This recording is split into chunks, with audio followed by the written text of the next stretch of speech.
जो मैंने टॉपिक उठाया है वो मैंने उठाया है important tourist destinations in Jammu and Kashmir. तो इसमें जो हम सबसे पहले कश्मीर में जितने भी टूरिस्ट डेस्टिनेशंस हैं, जैसे डल लेक है, निशात बाग है, मुगल गार्डन्स है, बाकी जो इम्पोर्टेंट परी महल है, ये सब चीज़ें हम इसमें पढ़ेंगे। और इसमें जो इम्पोर्टेंट पॉइंट्स जो एग्ज़ाम में पूछे जा सकते हैं क्वेश्चन, जैसे इसकी डेट्स, ये किसने बनाया, किसके लिए बनाया, जो ज़्यादा इंपॉर्टेंट रहता है वो चीज़ हम इसमें डिस्कस करेंगे। तो फिर उसके बाद हम जम्मू का पोर्शन उठाएंगे। तो इसमें मैंने सबसे पहले डल लेक उठाया है। तो सबसे पहले हम देखते हैं डल लेक के बारे में। तो डल लेक जो है काफ़ी इम्पॉर्टेंट जो है टूरिस्ट डेस्टिनेशंस में आता है। अगर आप देखोगे कश्मीर के जो लोग हैं उनको पता होगा इस चीज़ का। तो जो सबसे ज़्यादा टूरिस्ट जो है अट्रैक्ट होते हैं, सबसे ज़्यादा जो मोस्ट विजिटेड प्लेस है वो डल लेक है। तो यहाँ आपको पता है यहाँ पे डल लेक किस चीज़ के लिए फ़ेमस है। यहाँ पे हाउस बोट्स हैं, शिकाराज हैं, ठीक है। तो यहाँ पे house boat as a hotel भी यूज़ कर सकते हैं टूरिस्ट्स। तो ये किस डिस्ट्रिक्ट में आता है? ये आता है डिस्ट्रिक्ट श्रीनगर में आता है। तो वुलर लेक भी है, उसके बारे में हम आगे पढ़ते हैं। तो इसको कहा जाता है ज्वेल ऑफ कश्मीर या फिर आइकन ऑफ कश्मीर का, क्योंकि काफ़ी इंपॉर्टेंट टूरिस्ट डेस्टिनेशन है यहाँ पे। अब हम बात करते हैं जो डल लेक है, ये डिवाइड है तीन जो है रीजन में, गरीबल या गगरीबल, लकुट डल और बुड डल। तो लकुट आपको जो कश्मीर को पता है, लकुट का मतलब होता है स्मॉल एंड बोड का मतलब होता है लार्ज। तो बेसिकली ये तीन चीज़ें आपको याद रखनी है कि जो डल लेक है ये तीन रीजन्स में डिवाइड है, गगरीबल, लकुट डल एंड बोड डल। फिर उसके बाद आता है इसमें मैंने कहा कि जो कश्मीर के लोग हैं उनको पता होगा या फिर जिसने विज़िट किया होगा डल लेक। तो जब आप उस पे चढ़ते हो, शिकारा पे चढ़ते हो, तो या फिर बोट पे चढ़ते हो, वहाँ पे एक सेंटर में एक आइलैंड जैसा आपको दिखेगा, बिल्कुल सेंटर में। बेसिकली वहाँ वो दो स्मॉल आइलैंड होते हैं, वो उसको कहते हैं चार चिनार। उन दो स्मॉल आइलैंड को कहते हैं चार चिनार। और एक का नाम है सोनालंक, दूसरे का नाम है रूपालंक। ये आपको याद रखना, ये एग्जाम में पूछा जा सकता है। बाकी जो स्टोरी है वो आपको पता है कि डल लेक मोस्ट ब्यूटीफुल है, यहाँ पे टूरिस्ट आते हैं, बट ये चीज़ पूछा नहीं जाएगा। यहाँ अगर क्वेश्चन जो पूछा जाएगा वो इसमें से पूछा जाएगा कि जो स्मॉल आइलैंड है उनके क्या नाम है। उनका नाम है सोनालंक एंड रूपालंक। तो सोनालंक को गोल्ड आइलैंड भी कहा जाता है, रूपालंक को सिल्वर आइलैंड भी कहा जाता है। सोना मीन्स गोल्ड, सोनालंक, रूपा मीन्स सिल्वर आइलैंड। तो ये चीज़ हो गई याद आपको। अब हम आते हैं मुगल गार्डन्स की तरफ। तो आपको पता है कि मुगल गार्डन्स जो है वो यहाँ पे किसने बिल्ड किए हैं? वो किए हैं मुगल्स ने किए हैं। तो काफ़ी जो एक कंट्रीब्यूशन रहा है मुगल्स का यहाँ पे, उन्होंने जैसा भी रूल किया हो, लेकिन यहाँ पे उन्होंने जो मुगल गार्डन्स बनाए काफ़ी ब्यूटीफुल है, काफ़ी ब्यूटीफुल पैटर्न के उन्होंने बनाए हैं। तो इनकी एक खासियत है कि यहाँ इनकी गार्डन्स में फाउंटेन्स होते हैं, ठीक है, ये सब चीज़ें, टेरेसेस बने होते हैं, ये इनके गार्डन्स की खास बात है। तो अब हम पढ़ते हैं मुगल गार्डन्स। तो मुगल गार्डन्स में आते हैं जैसे शालीमार बाग हुआ, निशात बाग हो गया, चश्मा शाही हो गया, परी महल जो है ये भी एक काफ़ी आइकॉनिक चीज़ बनाई है इन्होंने। तो मुगल गार्डन में सबसे इम्पॉर्टेंट जो आता है वो आता है शालीमार गार्डन। ये अगर मुगल गार्डन में हम किसी को रैंक वाइज दे तो नंबर 1 पे आता है शालीमार, क्योंकि ये बहुत ब्यूटीफुल है और एरिया वाइज भी बड़ा है। It's most beautiful among all these gardens. तो ये किसने बनाया था? सबसे पहले हम डेट ऑफ ईयर देखते हैं कि कब बना था। ये बना था 1616 में। तो ये डेट आपको याद रखनी है, क्योंकि ये एग्जाम में पूछा जाएगा कि शालीमार जो है किस ईयर में बिल्ट हुआ था, किसने बनाया था, जहांगीर ने बनाया था, और किसके नाम पे बनाना। ये जो तीन चीज़ें हैं काफ़ी इंपॉर्टेंट है, ये पूछी जा सकती हैं।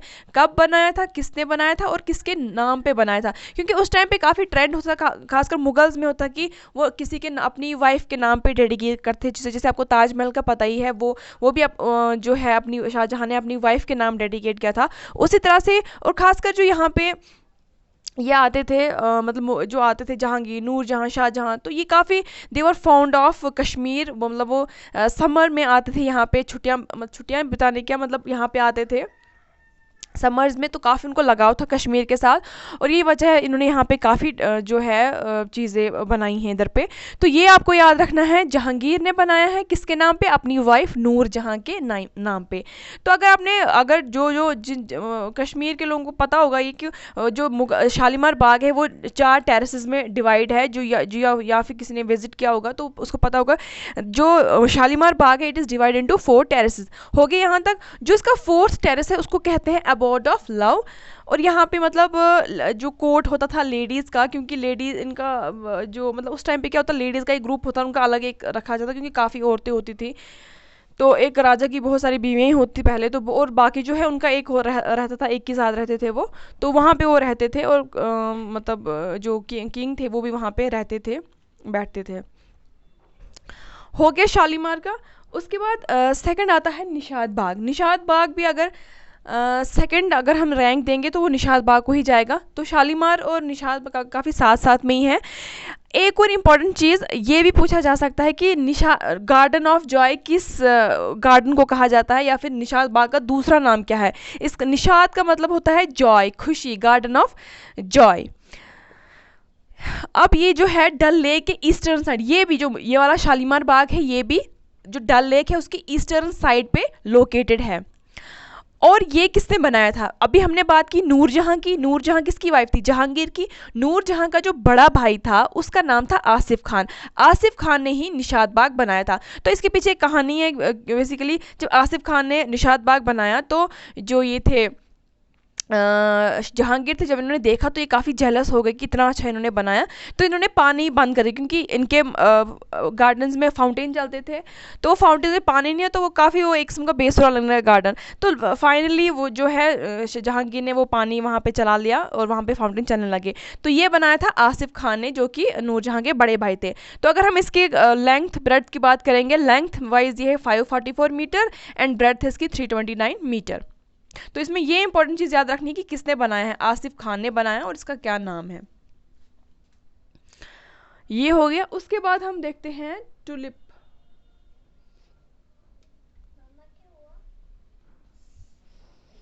उसके बाद हो गया टुलिप गार्डन। टुलिप गार्डन भी आपको पता है काफ़ी फेमस है टुलिप गार्डन। तो ये कहाँ पे लोकेटेड है? जो ज़बरवन माउंटेन्स है वहाँ पे एक ये भी पूछा जा सकता है कि टुलिप गार्डन कहाँ पे लोकेटेड है। तो ज़बरवन माउंटेन रेंज है वहाँ पे। ये भी ईस्टर्न साइड, ये ईस्टर्न साइड पे ही ज़्यादातर जो है मुगल गार्डन्स हैं, और ये टुलिप गार्डन है। वहाँ के जो फुट हिल्स पे है वहाँ पे प्रेजेंट है टुलिप गार्डन। ये 5 हेक्टर का है, 5 हेक्टर का है, और इसमें टुलिप्स जो है 1.2 मिलियन है, और 60 वेराइटीज़ है इसकी टुलिप्स की। तो ये बनाया था शिराज ने। ये शिराज कौन थे? शिराज जो थे वो थे जनरल थे वो, जब डोगरा रूल में वो जनरल थे 150 ईयर्स बैक। तो इसको कहा जाता था शिराज गार्डन, लेकिन बाद में अब इसको बोला जाता है, ये भी इंपॉर्टेंट है, इसको शिराज गार्डन कहा जाता था, लेकिन अब इसको कहा जाता है इंदिरा गांधी टुलिप गार्डन। ये आपको याद रहा। इसके बाद हम पढ़ते हैं चश्मा शाही। जो चश्मा शाही है ये भी इसको कहते हैं रॉयल फाउंटेन। चश्मा किसको बोलते हैं? चश्मा बोलते हैं इसको जहाँ से पानी निकलता हो, चश्मा, वहाँ पे नेचुरली चश्मा निकलता है, तो रॉयल फाउंटेन बोलते हैं उसको। शाही मीन्स रॉयल, ठीक है। ये बना था 1632 में, 1632 में बना था। ये किसने बनाया था? ये बनाया था शाहजहां ने, ठीक है। तो इसका जो पानी है काफ़ी ठंडा पानी होता है, तो जो कश्मीर में उनको पता ही होगा काफ़ी ठंडा पानी होता है। और ये जो पानी है इसमें कुछ मेडिसिनल प्रॉपर्टीज़ हैं, ये मतलब ये पीकर जो है काफ़ी जो एलिमेंट्स है वो ठीक हो जाती है, डाइजेशन के लिए ये अच्छा है, तो काफ़ी शिफा है इस पानी में। तो ये चीज़ें आपको याद रखनी है। कब बनाया? 1632 में। और किसने बनाया? शाहजहां ने। और अपनी जो पानी कूल वाटर इसके के लिए जाना जाता है। तो जो राजा महाराजाओं के लिए जो इवन जब हरि सिंह का डोगरा रूल था यहाँ पे, तो तब जो महाराजाओं के लिए जो पानी लाया जाता था वो यहीं से लाया जाता था, इस पानी से। तो यहाँ तक हो गया। तो अब हम देखते हैं परी महल के बारे में। तो जो परी महल है, तो परी महल ये सबसे पहले एक बुद्धिस्ट मोनेस्ट्री हुआ करती थी। फिर जो दारा शिकोह थे, जो एल्डेस्ट सन थे शाहजहां के जो एल्डेस्ट सन है दारा शिकोह है उनका नाम, उन्होंने जो है इसको चेंज करके स्कूल ऑफ एस्ट्रोलॉजी बनाया इन 17th सेंचुरी। तो अगर आप वहाँ पे विजिट करोगे तो वहाँ पे एक बड़ा बोर्ड भी बना के, जहाँ पे दारा शिकोह ये बनाया, उसके बारे में बताया कि किसने बनाया, कब बनाया, कैसे बनाया, तो ये सब ये बनाया है। तो इसके बारे में हम थोड़ा सा और पढ़ते हैं, लेकिन परी महल के बारे में तो मैं आपको थोड़ा सा रिवाइज करूँ। ओके, तो डल लेक के बारे में हमने जो इंपॉर्टेंट चीज़ पढ़ी वो ये कि ये डिवाइड है गगरीबल में, लोकोडल में और बोट डल में। और चार चिनार जो स्मॉल आइलैंड है जिनको सोनालंग, रूपालंग, गोल्ड आइलैंड, सिल्वर आइलैंड भी कहा जाता है। फिर मुगल गार्डन्स में कहा कि जो शालीमार है काफ़ी मोस्ट ब्यूटीफुल है, 1616 में बना था, जहांगीर ने बनाया था अपनी वाइफ नूरजहां के लिए। 4 टेरेस में डिवाइड है, 4th टेरेस को कहते हैं abode of love. Nishat Bagh second number पे आता है, इसको गार्डन ऑफ जॉय भी कहा जाता है। It is situated in the eastern side of Dal lake. Nur Jahan का जो बड़े भाई आसिफ खान ने बनाया है। टुलिप गार्डन जो है ये ज़बरवन के फुट हिल्स पे लोकेटेड है, ज़बरवन के फुट हिल्स पे लोकेटेड है। और इसको पहले शिराज गार्डन भी कहा जाता था, अब इसको इंदिरा गांधी टुलिप गार्डन कहा जाता है। और चश्मा शाही जो है इसको रॉयल फाउंटेन कहा जाता है। It was built in the year 1632 by Shah Jahan. तो इसकी जो कूल वाटर है इसकी काफ़ी जो है इम्पोर्टेंट प्रॉपर्टीज़ हैं। तो अब हम देखते हैं नेक्स्ट जो टूरिस्ट डेस्टिनेशंस हैं कश्मीर के। तो अब हम देखते हैं बाकी जो इम्पॉर्टेंट टूरिस्ट डेस्टिनेशंस हैं जम्मू एंड कश्मीर में, तो उसके बारे में हम देखते हैं। तो यहाँ पे मैंने उठाया है मार्टन सन टेम्पल। तो इस टेम्पल के बारे में मैंने आपको बताया था, हिस्ट्री का लेक्चर मैंने आपको बताया था, उसमें मैंने बात की थी मार्टन सन टेम्पल की, कि जब यहाँ पे करकोटा डायनेस्टी थी जम्मू एंड कश्मीर में, तो यहाँ के 3rd रूलर जिनका नाम था लल आदित्य मुक्तापिदा, ये करकोटा डायनेस्टी के 3rd रूलर थे। इन्होंने ही बनाया था मार्टन सन टेम्पल। तो ये जो है काफ़ी इम्पॉर्टेंट है, इसमें से क्वेश्चन पूछा जा सकता है, ऑब्जेक्टिव आ सकता है। तो ये किस डिस्ट्रिक्ट में है? ये है डिस्ट्रिक्ट अनंतनाग में। ये आपको याद रखना कि किस डिस्ट्रिक्ट में है और ये किसने बनाया है। ये बनाया है ललित आदित्य मुक्तापिदा ने, जो कि थे करकोटा डायनेस्टी के 3rd रूलर।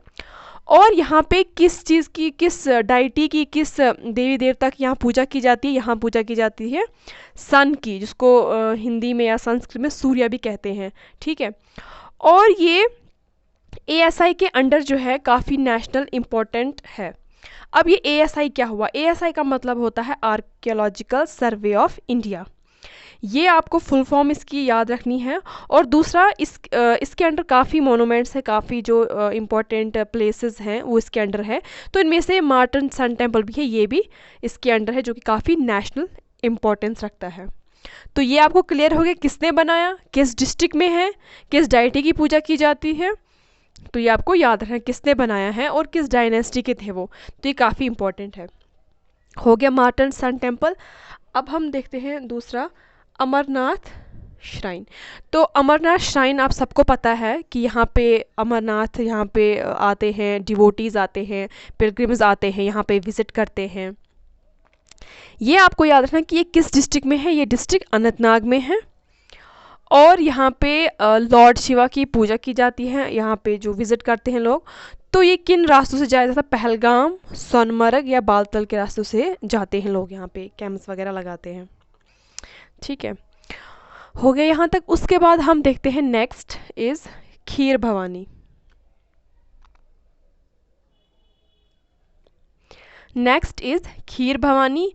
खीर भवानी का जो मंदिर है ये कहाँ पे है? ये है गांदरबल में। ये आपको याद रखना है क्योंकि मोस्ट ऑफ द क्वेश्चन जो आते हैं वो यही आते हैं कि ये फलानी जगह, ये किस डिस्ट्रिक्ट में है। तो ये आपको चीज़ याद रखनी है। विलेज तुलमुला में है ये, ठीक है।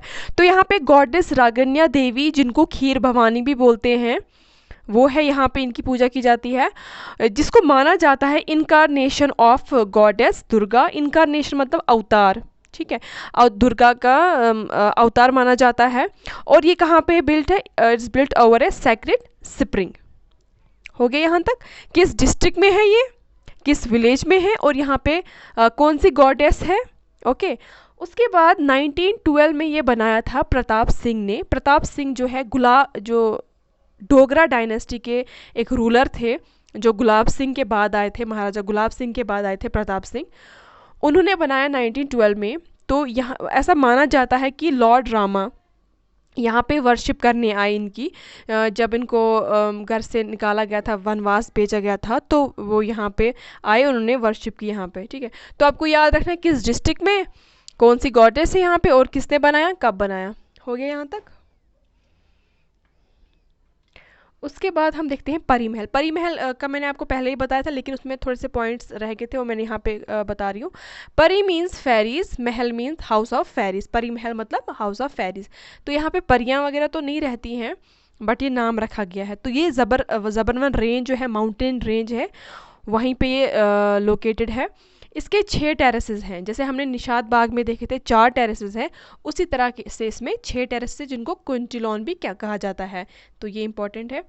ये किसने बनाया था, ये मैंने आपको पहले बताया कि ये दारा शिकोह ने बनाया था, जो शाहजहां के बड़े बेटे थे, दारा शिकोह ने बनाया था। तो इन्होंने एक और गार्डन बनाया था अपने, इनके टीचर जो थे, ट्यूटर थे, जिनका नाम था सूफी मुल्ला शाह, इनके लिए एक गार्डन बनाया था। हो गया यहाँ तक। परी महल किसने बनाया है, दारा शिकोह ने। तो बेसिकली पहले ये एक बुद्धिस्ट मोनेस्ट्री थी, बाद में फिर इसको एक एस्ट्रोनॉमिकल पर्पस के लिए रखा गया, क्योंकि ये काफ़ी हाई अल्टीट्यूड पे है, तो वहाँ से ऑब्जर्वेशन मतलब अच्छे से हो सकती है, इसलिए एस्ट्रोनॉमिकल पर्पस के लिए रखा गया। तो आप देख सकते हो कि उस टाइम पे भी कितना मतलब ये थी, ये चीज़ें लोग इंटरेस्ट थे इन चीज़ों में, साइंटिफिक चीज़ों में। उसके बाद आता है वुलर लेक। उसके बाद आता है वुलर लेक, बहुत इंपॉर्टेंट है। ये किस डिस्ट्रिक्ट में आता है, बांडीपुरा डिस्ट्रिक्ट में। तो ये किस तरह से लेक बनी है, due to tectonic activities. Tectonic activities से बहुत सारी चीज़ें, जैसे माउंटेन्स वगैरह, कॉन्टिनेंट्स वगैरह, ये बने हैं। तो वुलर लेक भी ऐसा माना जाता है कि टेक्टोनिक एक्टिविटी से बनी है। और इसका जो पानी है वो कहाँ से आता है, फ्रॉम रिवर झेलम। तो इस पर काफ़ी इम्पॉर्टेंट प्रोजेक्ट बना था, Tulbul project. Basically Tulbul project लगभग 80s में बना था, ये इंडिया ने बनाया था, लेकिन बाद में वो बंद करवाया गया, क्योंकि इंडिया पाकिस्तान के बीच में काफ़ी इस पे बहस हो गई, क्योंकि उन्होंने एक ट्रीटी साइन की थी जिसको कहते हैं इंडस वाटर ट्रीटी। उसके तहत इंडिया जो है पानी नहीं रोक सकता था पाकिस्तान के लिए। तो इसलिए इस पर थोड़ा सा वो चल रहा है, विवाद चल रहा है, डिस्प्यूट चल रहा है तुलबुल प्रोजेक्ट, लेकिन बना था ये 1980s में बना था ये। उसके बाद अब देखो क्या होता है, एक टर्म है रामसर कन्वेंशन। रामसर कन्वेंशन ये जो है, ये बनाई थी, इस्टेब्लिश की थी यूनेस्को ने। यूनेस्को काफ़ी इम्पोर्टेंट मेजर ऑर्गेनाइजेशन है ये।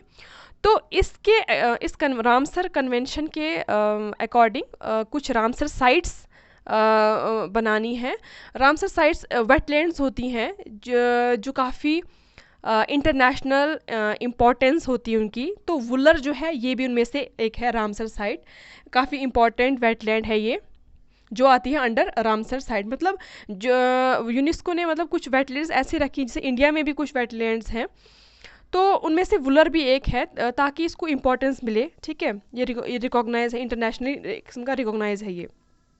ठीक है, और it is largest fresh water lake of Asia. Asia की ये सबसे लार्जेस्ट फ्रेश वाटर लेक है। तो ये चीज़ भी आपको याद नहीं है। इसमें बेसिकली सारे पॉइंट्स इंपॉर्टेंट है। ये पॉइंट इंपॉर्टेंट है, ये है तुलबुल प्रोजेक्ट है, ये बांड किस डिस्ट्रिक्ट में है, ये इंपॉर्टेंट है सभी।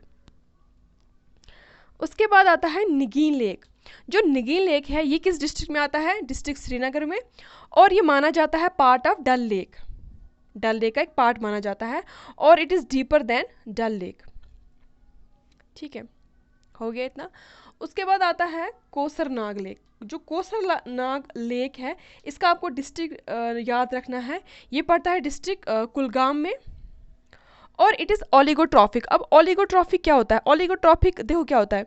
ये जो लेक होती है, आपने देखा होगा कुछ लेक्स के ऊपर ग्रीन कलर का वो होता है, एल्गी होता है, एल्गी प्रेजेंट होता है।